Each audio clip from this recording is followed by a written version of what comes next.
ಇಲ್ಲೋ ಮಗ, ಅರ್ಜೆಂಟಾಗಿ 20,000 ಬೇಕು, ಕೊಡ್ತೀನೋ? ದುಡ್ಡೇನೋ ಇದೆ ಮಗ, ಆದರೆ 7 ದಿವಸ ಆದಮೇಲೆ ನನಗೆ EMI ಇದೆ. ನೀನು ಕೊಟ್ಟಿಲ್ಲ ಅಂದರೆ ನಾನು ಕಟ್ಟೋಕ್ಕೆ ತುಂಬ ಪ್ರಾಬ್ಲಮ್ ಆಗ್ಬಿಡುತ್ತೆ. ಪ್ಲೀಸ್ ಮಗ, ಹೇಳ್ಬೇಡ್ವೋ ಮಗ, ನಿನಗೆ 7 ದಿನ ಟೈಮ್ ಇದೆ ಕಣೋ. ನಾನು 3 ದಿವಸ ಬಿಟ್ಟು ದುಡ್ಡು ಬರುತ್ತೆ, ಆವಾಗಲೇ ನಿಂಗೆ ಕೊಟ್ಬಿಡ್ತೀನೋ. ಲೋ ಮಗ, ಏನೋ ಅನ್ಕೊಂಬೇಡ ಕಣೋ. ನೀನು ಕರೆಕ್ಟ್ ಟೈಮ್ ದುಡ್ಡು ಅಡ್ಜಸ್ಟ್ ಆಗಿಲ್ಲ ಅಂದರೆ ನನಗೆ EMI ಕಟ್ಟೋಕ್ಕೆ ತುಂಬ ಪ್ರಾಬ್ಲಮ್ ಆಗ್ಬಿಡುತ್ತೆ. ಮಗ, ನೀನು ಬೆಸ್ಟ್ ಫ್ರೆಂಡ್ ಅಲ್ವಾ, 3 ದಿನ ಕೊಟ್ಬಿಡ್ತೀನಿ. ಇವಾಗ ಸದ್ಯಕ್ಕೆ ಕೊಡೋ ಮಗ.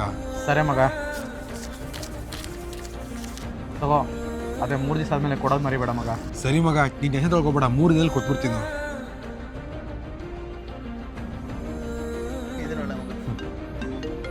ಇವನೇನು ಮಾರ 3 ದಿವಸ ಕಂಟಿನ್ಯೂ ಕಾಲ್ ಮಾಡ್ತಿದ್ದಾನೆ. ಹಲೋ. ಹಾಂ, ಹೇಳು ಮಗ. ಮಗ, 3 ದಿವಸ ದುಡ್ಡು ಕೊಡ್ತೀನಿ ಅಂದರೆ 6 ದಿವಸ ಆಯಿತು, ಇನ್ನೂ ಕೊಟ್ಟಿಲ್ವಲ್ಲೋ? ನಮ್ಮ ಮನೇಲಿ ಸ್ವಲ್ಪ ಪ್ರಾಬ್ಲಮ್ ಕೊಡೋ, ಆದಷ್ಟು ಬೇಗ ಕೊಟ್ಬಿಡ್ತೀನೋ. ಲೋ ಮಗ, ಏನೋ ಹಿಂಗೆ ಮಾತಾಡ್ತಿದ್ಯಾ? ನಾನು ನಿಂಗೆ ಹೇಳಿವೆ ನಾಳೆ EMI ಇದೆ ಅಂತ. ಲೋ, ಕೋಟಿ ಕೊಟ್ಟಂಗೆ ಆಡ್ತೀಯಲ್ಲೋ, ನಾನು ದುಡ್ಡು ತಗೊಂಡು ಓಡೋಗ್ತೀನಾ? ಅದಕ್ಕೂ ನನಗೆ ಸಂಬಂಧ ಇಲ್ಲ ಮಗ. ನನ್ನ ದುಡ್ಡು ನಾನು ಕಳಿಸ್ಬಿಡು. ನಾಳೆ EMI ಕಟ್ಟಿಲ್ಲ ಅಂದರೆ ತುಂಬ ಪ್ರಾಬ್ಲಮ್ ಆಗ್ಬಿಡುತ್ತೆ ನನಗೆ. ಕೊಡ್ತೀನೋ ಇವಾಗ, ಹೇಳೋ ಫೋನು.